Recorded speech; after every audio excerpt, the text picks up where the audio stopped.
Hello and welcome to insurance 21। LIC ने अपने कुछ प्लान्स जैसे जीवन आनंद, जीवन लाभ, जीवन उमंग को 30 सितंबर 2024 से बंद कर दिए हैं। इन प्लान्स के क्लोजर का मुख्य कारण है आईआरडीए की नई सरेंडर गाइडलाइंस। आईआरडीए ने इंश्योरेंस कंपनीज को सरेंडर वैल्यूज ज्यादा रीजनेबल और वैल्यू ऑफ मनी के अनुसार बनाने का निर्देश दिया है। साथ ही आईआरडीए सरेंडर वैल्यू कैलकुलेशंस को ज्यादा यूनिफॉर्म बनाने का प्रयास कर रहा है। इन गाइडलाइंस को फॉलो करते हुए एलआईसी ने 7 सीरीज के साथ नए प्लान्स लॉन्च करे हैं। प्लान्स का लिस्ट देख सकते हैं।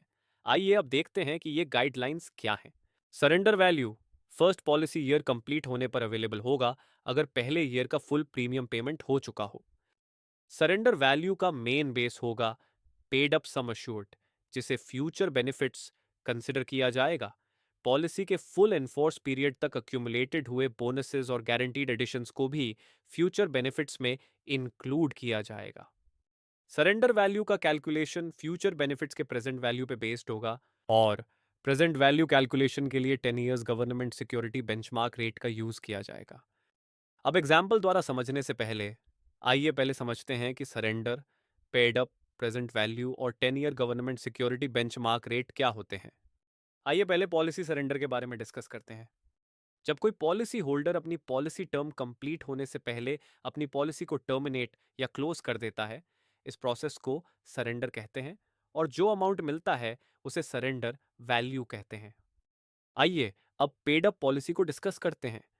अगर पॉलिसी होल्डर अपने निर्धारित पॉलिसी टर्म तक प्रीमियम पे नहीं करता या प्रीमियम पेइंग टर्म के बीच में प्रीमियम बंद कर देता है, तो पॉलिसी पेड अप में कन्वर्ट हो जाती है। पेड अप पॉलिसी में सम अश्योर्ड प्रोपोर्शनेटली कम हो जाता है, जितना प्रीमियम पे किया गया है और जितने का पेमेंट बाकी था उसके रेशियो के हिसाब से।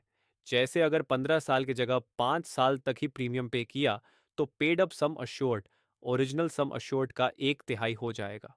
पेड अप पॉलिसी में पॉलिसी टर्म कंप्लीट होने पर पेड अप सम अश्योर्ड और फुल पॉलिसी एनफोर्समेंट तक इकट्ठा हुआ बोनस मैच्योरिटी के रूप में मिल जाता है। आइए अब हम प्रेजेंट वैल्यू डिस्कस करते हैं। प्रेजेंट वैल्यू कॉन्सेप्ट ये बताता है कि भविष्य में जैसे 5 साल बाद अगर आपको कोई अमाउंट मिलने वाला है, तो आज के दिन उसका वैल्यू यानी प्रेजेंट वैल्यू क्या होगा। इसके लिए हम एक स्पेसिफिक इंटरेस्ट रेट के हिसाब से कैलकुलेशन करते हैं।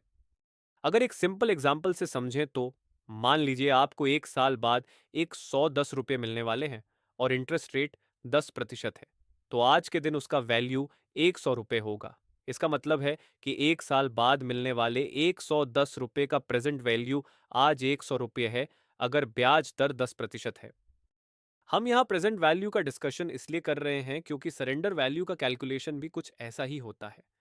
जब आप पॉलिसी बीच में छोड़ते हैं तो पॉलिसी का स्टेटस पेड अप हो जाता है और पॉलिसी के रिड्यूस्ड बेनिफिट यानी पेड अप मैच्योरिटी या फ्यूचर बेनिफिट मैच्योरिटी पर मिलता है।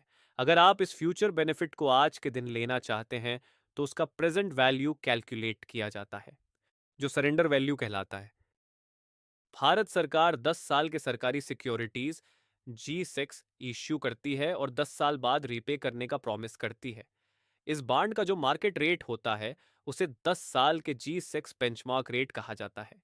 ये रेट मार्केट के प्रिवेलिंग रेट्स का एक प्रमुख इंडिकेटर होता है।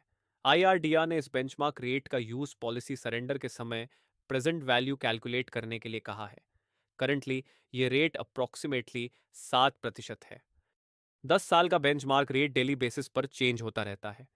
नीचे दिए गए ग्राफ में आप लास्ट 5 साल का डेटा देख सकते हैं और ऑब्जर्व कर सकते हैं कि यह 5.5% से 7.5% के बीच रहा है।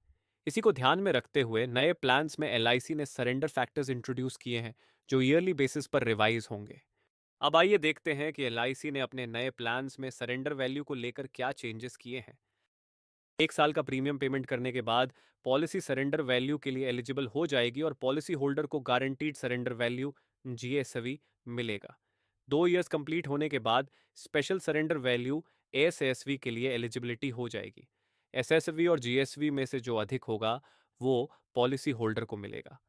जैसा कि हमने पहले डिस्कस किया था, प्रेजेंट वैल्यू कैलकुलेट करने के लिए बेंचमार्क रेट चेंज होता रहता है। इसलिए एलआईसी ने स्पेशल सरेंडर वैल्यू कैलकुलेट करने के लिए सरेंडर फैक्टर्स इंट्रोड्यूस किए हैं, जो ईयरली बेसिस पर चेंज होते रहेंगे। आइए अब जीएसवी और एसएसवी को डिस्कस करते हैं। इसके लिए हम एलआईसी न्यू एंडोवमेंट प्लान 714 का एग्जाम्पल लेंगे। हमारे एग्जाम्पल में एक 30 साल का पॉलिसी होल्डर 10 लाख का सम एश्योर्ड लेता है, जिसका प्रीमियम 40,000 प्रति वर्ष है। सबसे पहले हम जीएसवी का कैलकुलेशन समझते हैं। जीएसवी का फॉर्मूला देख सकते हैं। सिंपल शब्दों में कहा जाए तो जीएसवी टोटल पे किए गए प्रीमियम का कुछ पार्ट और टोटल एक्यूमुलेटेड बोनस का कुछ पार्ट होता है। हमारे एग्जाम्पल में पॉलिसी होल्डर 5 साल तक प्रीमियम देने के बाद पॉलिसी को सरेंडर कर देता है। तो फार्मूला में दिए गए फैक्टर्स इस टेबल में देखे जा सकते हैं। ये फैक्टर्स पॉलिसी डॉक्यूमेंट में अवेलेबल होते हैं। जीएसवी कैलकुलेशन टेबल में देखा जा सकता है। 5 साल में टोटल पेड प्रीमियम 2 लाख होगा और टोटल एक्यूमुलेटेड बोनस 50 रुपये प्रति 1,000 सम एसोर्ड के हिसाब से 2,50,000 होगा। टोटल पेड प्रीमियम और टोटल अक्यूमुलेटेड बोनस को जीएसवी फैक्टर्स से डिस्काउंट करने के बाद एलिजिबल अमाउंट को लास्ट कॉलम में देखा जा सकता है। यहाँ पर टोटल गारंटीड सरेंडर वैल्यू 1,42,575 है। कृपया ध्यान दें, बोनस रेट और प्रीमियम यहाँ इंडिकेटिव हैं। आइए अब स्पेशल सरेंडर वैल्यू एसवी को डिस्कस करते हैं। इसका फार्मूला देख सकते हैं। नई एंडाउमेंट प्लान में डेथ सम अश्योर्ड और मैच्योरिटी सम अश्योर्ड बराबर होते हैं, इसलिए यहां पर death paid up sum assured और maturity paid up sum assured 2,50,000 होगा, क्योंकि पॉलिसी होल्डर ने 20 प्रीमियम में केवल 5 प्रीमियम दिए हैं।